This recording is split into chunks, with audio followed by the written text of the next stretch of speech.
So let me start by looking at innovation and how we connect people, you students to our business people, to investors, to banks, etc. We have set up at the university an inaugural advisory committee meeting to set up a network of networks that will look at trying for us to create innovation and create communication with students and youth across the region on how to do a number of things, how we can help, how can you find certain information. What was interesting today from Papua New Guinea rep, he said that in Papua New Guinea the need for education is so great. Many people there between the ages of 16 to 35 have never been to school. However, they take now, the Ministry of Education have now a program where they take education to the people, and they're now having a lot of people who are skill trained, and they are now creating their own little small businesses and are earning a living. So this was a lesson for us today, and they were saying that those who finished from university could not fit in that environment because they did not have hands-on experience to help the students there. USP has 14 campuses across the university. We have students and young innovators, and I'd like to think entrepreneurs in engineering, in computing, in the sciences, but it doesn't end there. You also have people in the social sciences. You also have people in journalism, where you can create things for yourself. You also have in tourism, for instance. There's no limit, so there's no limit in entrepreneurship within faculties. It's also within sections, like this workshop itself is being handled by Campus Life.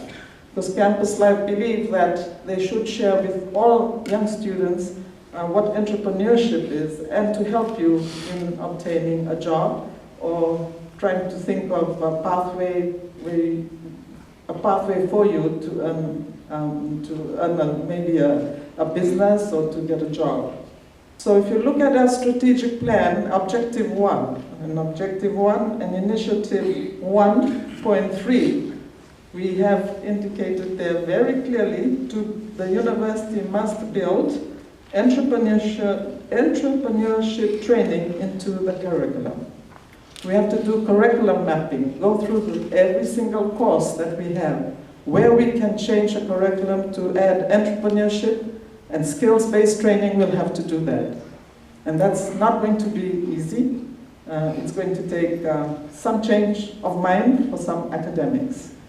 We'll have to be a university that perhaps is dual mode, doing one straight academic stream and another one for TVET and hands-on training.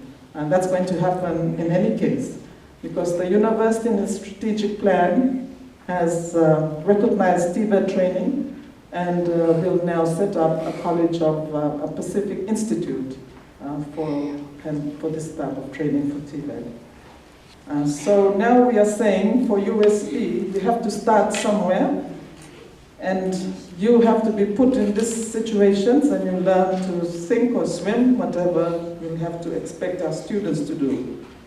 But some of you may be more creative, and I encourage you to do that, because in many of our countries, and especially here in Fiji, the opportunities are vast. You need to be bold, you need to take that and move on ahead.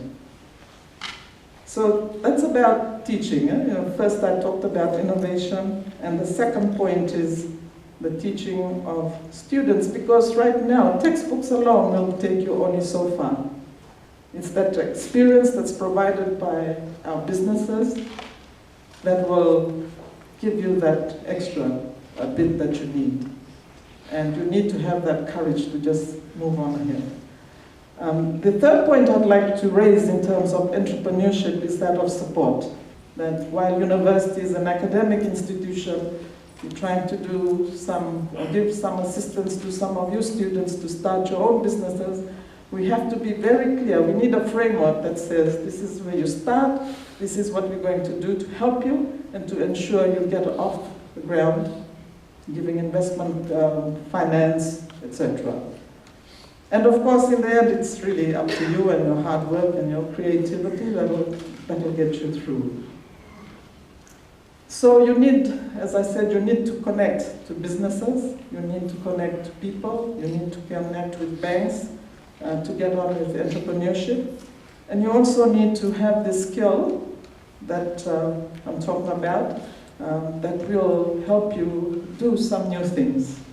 And you also need to make sure that we continue to support you, not only the university, but other sectors of the economy, to support you, to make sure you succeed in what you're doing. And I don't think we have been too progressive in that area as a university. So if we do these three things, I think at least we can start to look at commercializing whatever little idea you may have and whatever you think you can do. I think for us at university, we can help you doing the research needs that you may think you want to see what service you can provide or what product you can provide. But it must be a needs-based survey.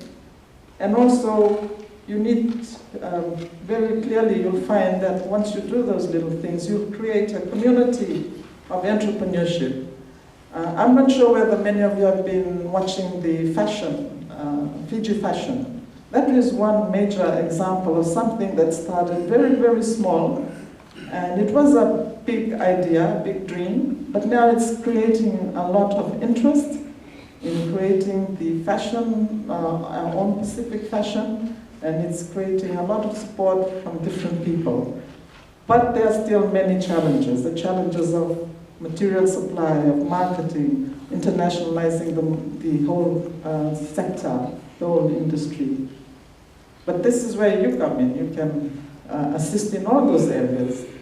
So the fashion industry is one good example.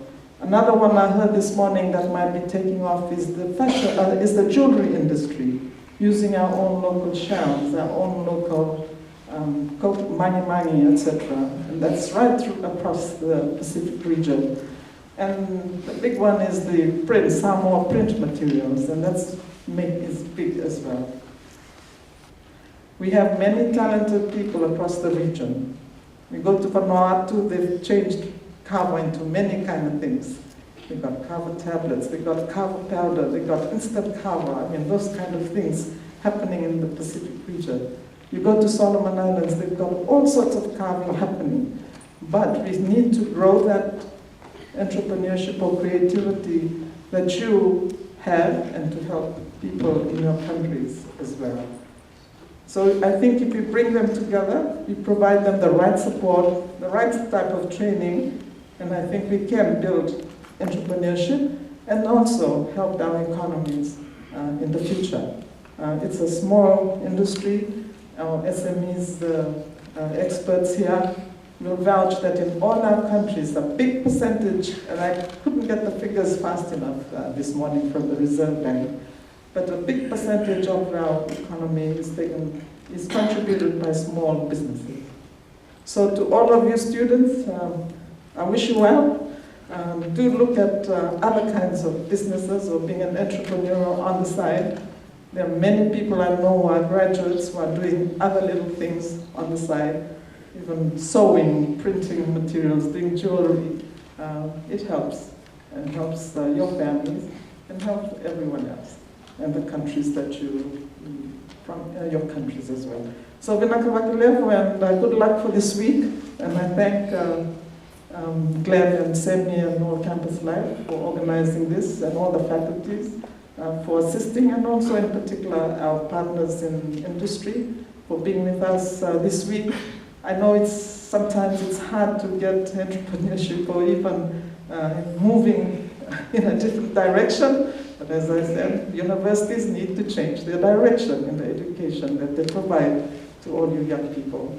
I think the purpose of this workshop in the next 4 days or 4 evenings if we can motivate you, if we can somehow encourage you to start your own little businesses, not, just remember this, not when you finish university, actually when you finish this workshop. If you can actually start little businesses, you should be able to have a little business while a student at the University of the South Pacific. Now, wouldn't that be great? Imagine having your own supplementary income. Imagine having the ability to support your parents. I can also see many regional students here. Imagine not relying on, your little allowances that you get from your governments. So I think this would be, my motive, that we somehow should be able to show you how to really start, how to get into business. Not when you finish after 3 years or 4 years or 5 years, but while you are still here on campus. As if you want to be an entrepreneur, how strong are you in terms of having personal motivation and commitment? Your ability to work with and manage others. Entrepreneurship right now is the global, it's the in thing right now, globally. Everybody wants to be an entrepreneur. In fact, there was a study done in the US where they found 72% of employees want to be an entrepreneur and were willing to quit their jobs, and I think it was 61% that said that they would quit within the next 2 years. And most of their reasons were the same thing. If you can boil it down to one word, it was freedom. They just wanted the freedom to do what they wanted to do. So right now entrepreneurship is a huge thing globally, but the problem is not a lot of people actually have the courage to go out and actually start a business. Reasons why I became an entrepreneur and why most people become entrepreneurs. And this is something that's important to understand, because your success as an entrepreneur largely depends on the strength of your why. Why are you doing something? Right? Why do you want to get into business? Why are you doing the degrees you're doing? Any aspect of your life, the strength of your why, it basically determines your drive. When people ask you, if you go to job interviews or something like that, people ask you, are you driven? Right? Where does that drive come from? No one ever tells you that. Like, what does it mean to be driven? Where do I get this drive from? So that drive comes from your why. Why are you doing whatever it is you're doing? Right? Why do people get into business? So the stronger your why, the stronger your drive will be, because here's the thing about entrepreneurship that I can tell you firsthand, is if you're just starting out, and I don't say this to scare you, but because the things I'm going to talk about today are mostly positive things. It's all positive things, it's good reasons to be an entrepreneur. But the thing is, your why has to be really strong, because it's going to determine when you fail, whether you're going to be able to get back up and keep going. And that's the important thing about entrepreneurship, is because all business people fail. At some point in their life, they will suffer failure, but it's just about your drive. How do you get up the next day and keep moving on? The second reason is you get to set your own schedule. Now, for the most part, as an entrepreneur, you have a greater command of your schedule. However, I do have to say that with that control, of course, you will most likely have more demand on your time as well. There's more things you have to do with that time, right? So you just have to balance that out. The third would be you get to bring your ideas to life, and this is something that is very fulfilling. Entrepreneurs, that's what we do. We bring ideas to life. And if you know that you are someone who will never find peace until you bring some of your ideas to life, then entrepreneurship is for you. That's the thing about entrepreneurs. You might not have one idea, you'll have so many ideas and you'll want to pursue them all. Go for it. You know, there's no harm in trying. And of course with that comes creative freedom. So creative freedom, you know, small business owners, the creativity, it's not defined or constricted by, you know, the corporate red tape or, you know, those types of things. You don't have to take your ideas up the hierarchy and ask managers and then, you know, get approval for this and that. If you want to change something in your product, you get to do it right away because you own that business, it's your product, so you have that creative control, that creative freedom to do what you want with your ideas, adapt it whichever way you want.